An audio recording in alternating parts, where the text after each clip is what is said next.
Welcome to this edition of the Draft Utopia Winners by Free Agency video. And in this video, I'm basically going to break down the 8 winners of the free agency period by division. In tomorrow's podcast for episode 99, I'll break down all the free agency transactions that have occurred so far and discuss the March Madness brackets. But for now, let's just start with each division and talk about the teams that made the best moves in free agency per division. The AFC North, the Bengals lost all their good players. The Steelers brought in Cam Thomas. The Browns downgraded their team. And the Baltimore Ravens made 2 wise signings with left tackle Eugene Monroe and wide receiver Steve Smith. I still believe Smith can play the flanker, and having Torrey Smith next to him is going to bolster the team chemistry.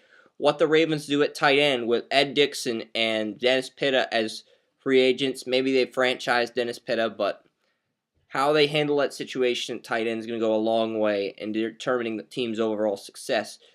The team with the best free agency in the AFC South, it's tough to say, because I love what the Jaguars did, bringing in Ziggy Hood, Jason Babine, and Chris Clemens, former Seattle Seahawks right end, to bolster the defensive line for the 4-3 defense. Now the Jaguars can just draft a quarterback instead of reaching for Jadeveon Clowney. They'll probably get Teddy Bridgewater, who I think is the best quarterback in the draft, and they could end up being a dark horse to contend. The Tennessee Titans, they brought in Michael Orr, the blind side, to be a right tackle to replace David Stewart. The Indianapolis Colts brought in Hakeem Nicks at wide receiver.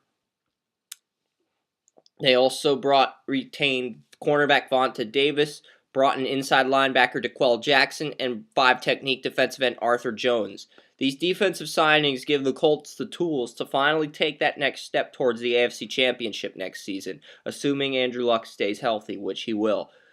The AFC East, Revis Island is going to New England. The Patriots will win the AFC East once again. But I love what the Buffalo Bills did in free agency, bringing in Brandon Spikes from the division rival Patriots. You're gonna switch to a 4-3 defense where you'll have Keith Rivers and Kiko Alonso as your outside linebackers. If the Bills draft the right offensive lineman at left tackle and left guard, I really believe Buffalo has a chance to be a sleeper in the AFC East this season. I also like what the New York Jets did. Sure, maybe Eric Decker is a downgrade from Santonio Holmes, but they have all the defensive players coming back. You brought in Breno Giacomi, and I think the Jets and the Bills both have a chance to compete for a wild card spot. AFC West, Denver, Broncos, DeMarcus Ware. You brought in Aqib Talib from my Patriots. And on top of that off, you got safety TJ Ward. Did we mention the Emmanuel Sanders signing yesterday? You brought in all those signings, you got those good players, and Ryan Clady's going to be back at full health. It sounds crazy, but Denver has a slim chance of going 19-0 with this roster, assuming no injuries occur. Peyton Manning's not going to break his passing records from past season, but if everybody on this Denver team stays healthy, I could see the Broncos going 19-0.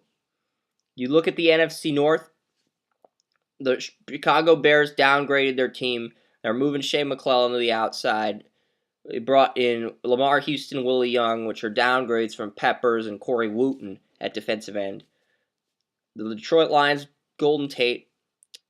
Vikings did squat. They're going to build through the draft. And the Green Bay Packers, they're going to build through the draft as well, but they brought in a couple of key signings like Julius Peppers from the division rival Chicago Bears. You look at, they brought back BJ Raji at nose tackle. Sam Shields got re-signed. So you look at the Packers roster, and they're the best team in the NFC North. They'll win the NFC North once again because they have Aaron Rodgers, the best quarterback in the division. The Detroit Lions might challenge for a wild card if they draft another wide receiver to complement Calvin Johnson and Golden Tate, who they signed, because they brought back Brandon Pettigrew. And they've got all those pieces there on the offensive side of the ball. They just need quality play from the secondary. That's it. Maybe bring in an outside linebacker or two in the later rounds of the draft. The NFC South winner has to be the Tampa Bay Buccaneers. And Atlanta, they upgraded the defensive tackle. I don't really like what any of the teams done in the NFC South during free agency, but the Buccaneers have made the most moves during free agency. They brought in Alteron Werner to replace Darrelle Revis. They brought in Anthony Collins, the Bengals left tackle. They brought in Michael Johnson, the Cincinnati Bengals right end. Sure, Johnson declined, but a year ago he had 11 sacks when the Bengals made the playoffs before winning the AFC North in 2013. And I just think he's an upgrade over Adrian Claiborne, even though Claiborne registered 6 sacks at right end. And Daquan Bowers is a backup, so you bring in Johnson, you have Adrian Claiborne, you have your 2 defensive ends, and you've got Alteron Werner and Jonathan Banks at corner. Deshaun Goldston and Mark Barron are lined up at safety. Mason Foster and Levante David are your linebackers, and you need one more outside linebacker, and you can draft one with the 7th overall pick. You'll have your defense for the short term. You'll have Josh McCown as your quarterback. He'll start over Mike Glennon in week 1 because I just think he is the better quarterback of the two.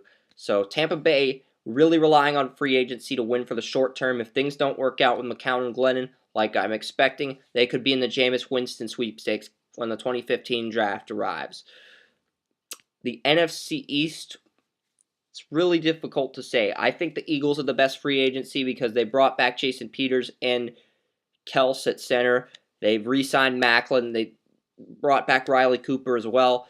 They want to win for the short term, and they brought in Malcolm Jenkins. The Carolina Panthers signed Roman Harper, but the Eagles brought Malcolm Jenkins from the Saints in. They also brought in Nolan Carroll from the Miami Dolphins. I thought they had a good free agency. And my NFC West free agency winner, it's really tough to say. Niners brought in backups, but they're not my winner. My free agency winner for the NFC West is the Arizona Cardinals. Why? They brought in left tackle Jared Veld here from the Oakland Raiders. They brought in Ted Ginn as a slot receiver. Ted Ginn was an excellent slot receiver in Carolina last year, but he needs to be in the right role as a slot receiver. Luckily for him, Arizona's Larry Fitzgerald and Michael Floyd. So putting him as a slot receiver in Arizona works out perfectly. Also, they brought in Jonathan Dwyer to split carries with Andre Ellington. Ellington's a elusive back, while Dwyer is a power back, so the combination of rotating those two running backs into the lineup works wonders. Jonathan Cooper will be healthy after missing the 2013 season.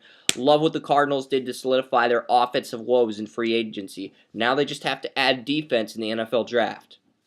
This is Chris Ransom for Draft Utopia, and that's our free agency recap. More signings to come, but this is the Week 1 recap in terms of the big moves that occurred. We'll keep you updated with another free agency update if any more big moves occur.